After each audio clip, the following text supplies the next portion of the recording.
Thanks to LastPass for sponsoring a portion of this video. More on them later.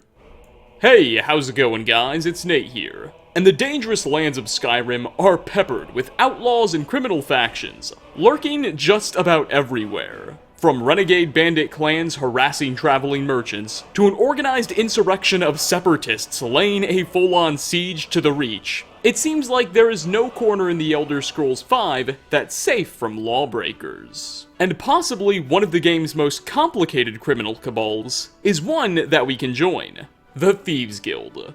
Dwelling in the murky underbelly of Riften within the city's sewage system, the guild is an alliance of crooks with varying degrees of morality, who make their money engaging in everything from petty thievery to sophisticated heists bankrolled by corrupt business owners.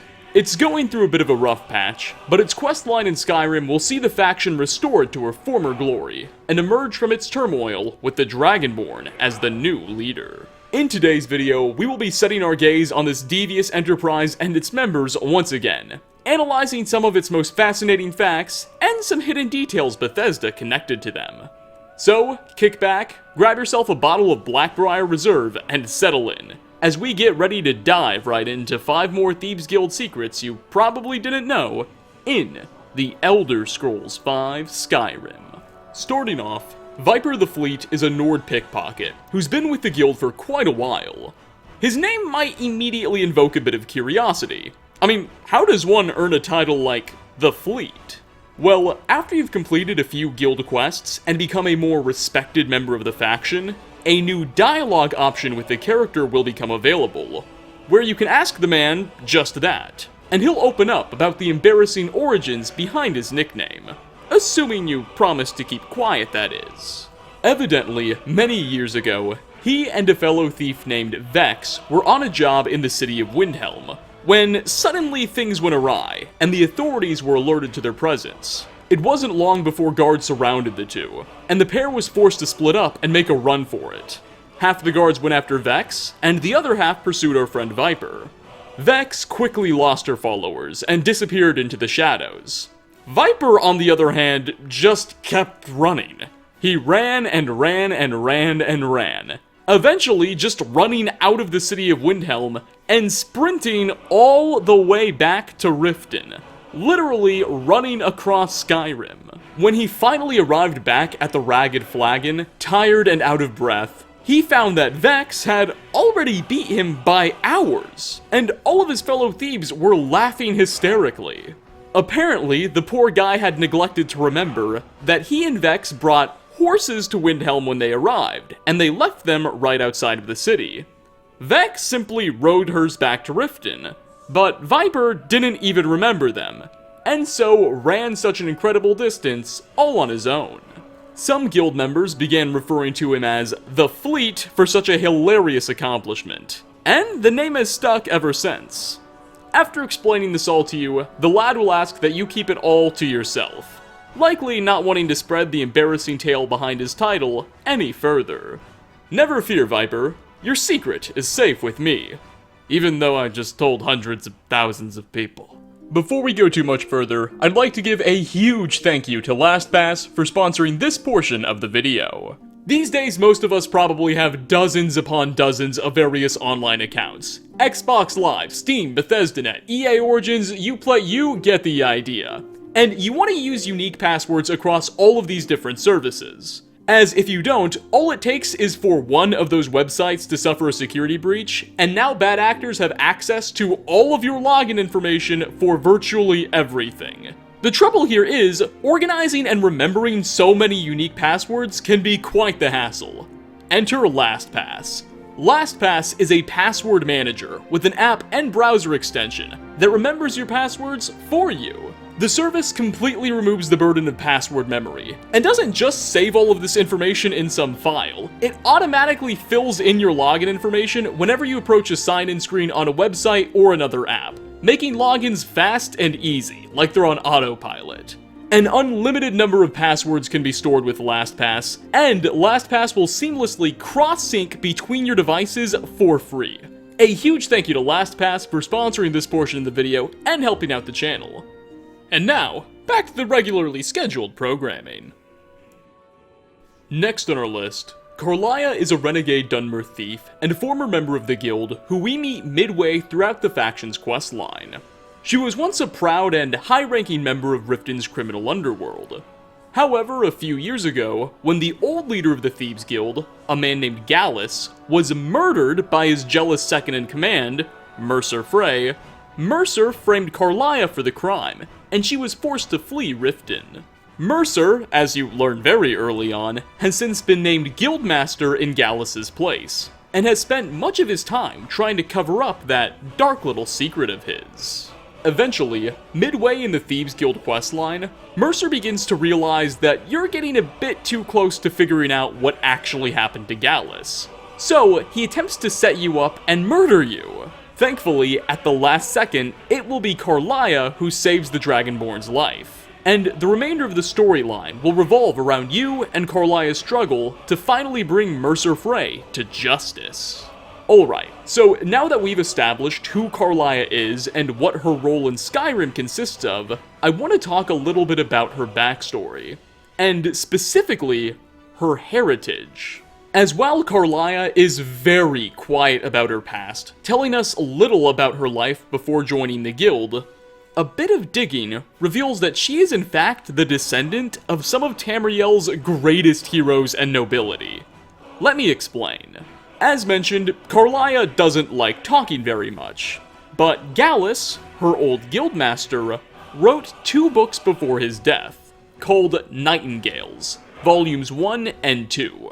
Those books mainly describe an elite order of 3 thieves within the Thieves Guild, that actively worship the Daedric goddess of darkness, Nocturnal. These 3 thieves have called themselves the Nightingale Trinity. The Nightingale Trinity seemingly has a history that spans thousands of years, but when he wrote these books, Gallus, Carlia, and Mercer were the 3 members of that trinity. Do note that Mercer did again end up killing one of the members, Gallus, and tried to kill Carlia, which made Nocturnal really mad, so the whole Nightingale Trinity is kind of inactive when you first join the guild, and restoring it is a big component of the game's later questline. But I digress. In his books Gallus wrote about his little Nightingale Order, he specifically includes a story about one of the Order's first members, a man named Draven Indoril.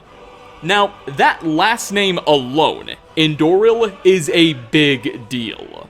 As players of the Elder Scrolls 3 will recall, that's the same family the original Nerevar belonged to. Of course, the player's character in the Elder Scrolls 3 is referred to as the Nerevarine, and you're supposed to be a reincarnation of that original Nerevar.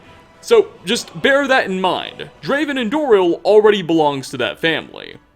Allegedly, Draven seduced the Imperial Queen, a Dunmer named Baranziah, and the two accidentally bared a child.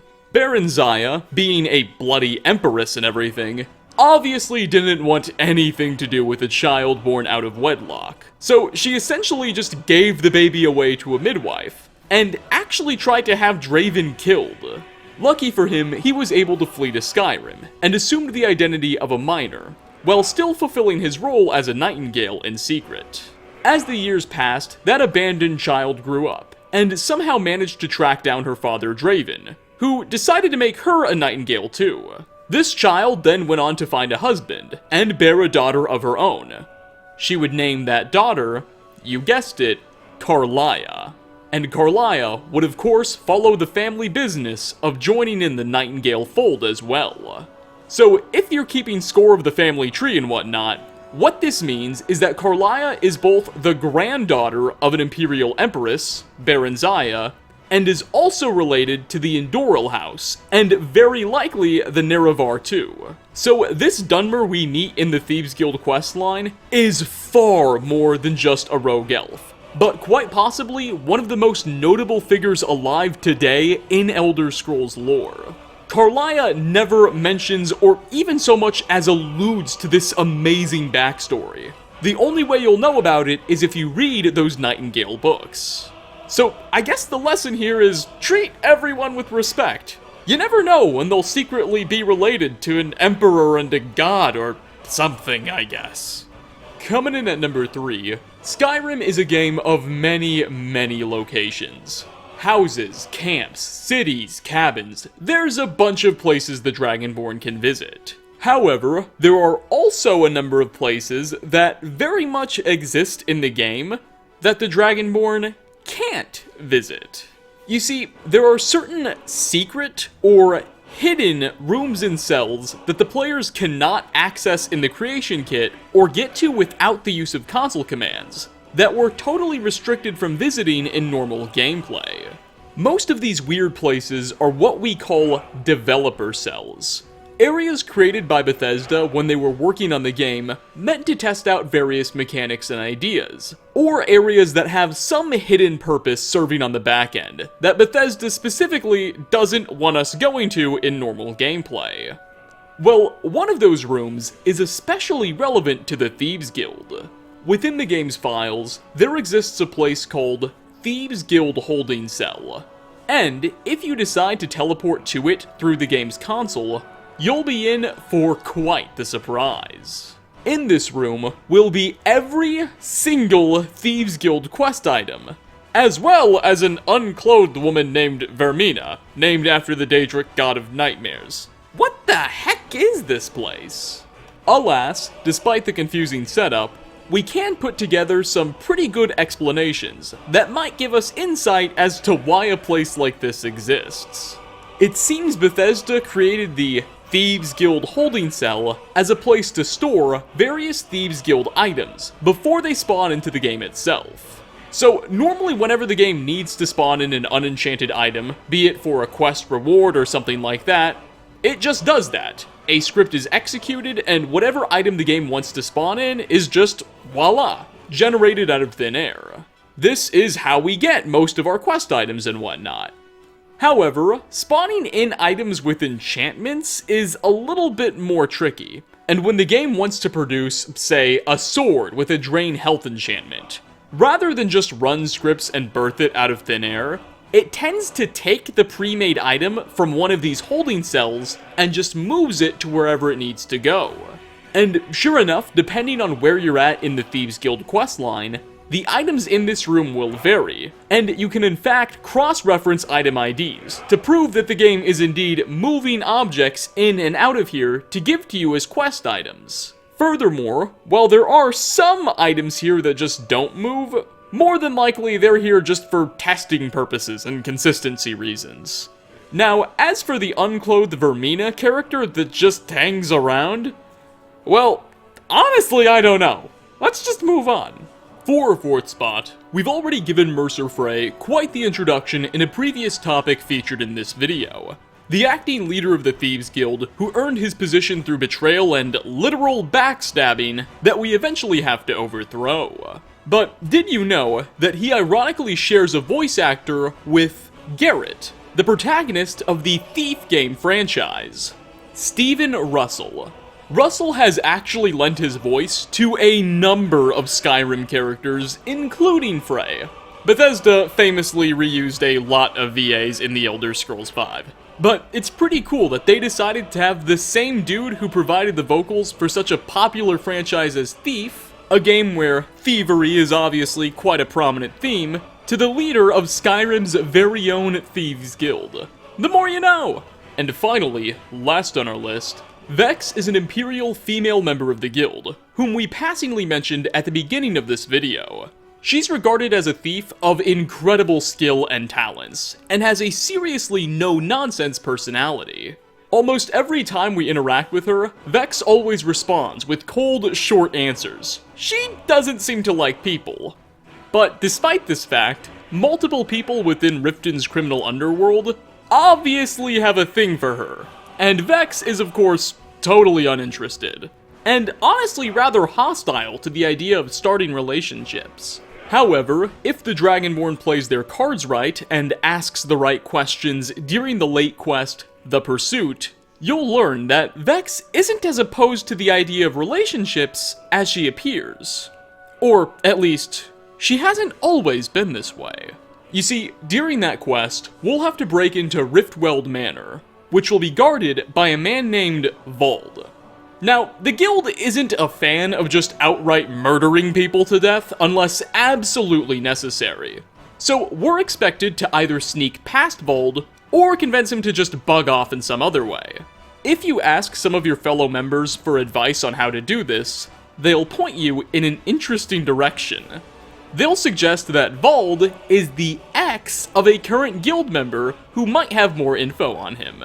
And that guild member is, you guessed it, Vex. When you ask her what she knows about Vold, Vex will respond in an incredibly passive-aggressive tone, claiming that the only thing that can get Vold's attention is the right sum of gold. She doesn't have too much more to say about him, though she does refer to the man as a pig, so you can probably see where her opinions on him fall. More than likely, the two fell out in a very big way. You don't carry these angry feelings after a breakup unless something bad happened. Is it possible that maybe the reason Vex is so hostile to the idea of dating is because of this failed relationship with Vold? We may never know. Only Vex knows. And Vex isn't telling. And with that, we are going to wrap up. 5 more of the greatest Thieves Guild secrets and Easter eggs you may have missed in The Elder Scrolls V Skyrim. Thanks for stopping by, everybody. Which of the details we explored today regarding these conniving crooks did you find to be your own favorites? Leave a comment down below. As always, like ratings are very much appreciated. Really, they are. Like, I can't stress enough how helpful like ratings and comments are, my Talos. Anyway, thanks again for watching, and hope to catch you all in my next video. Oh, and a special thank you to channel members and patrons. Peace out, everyone.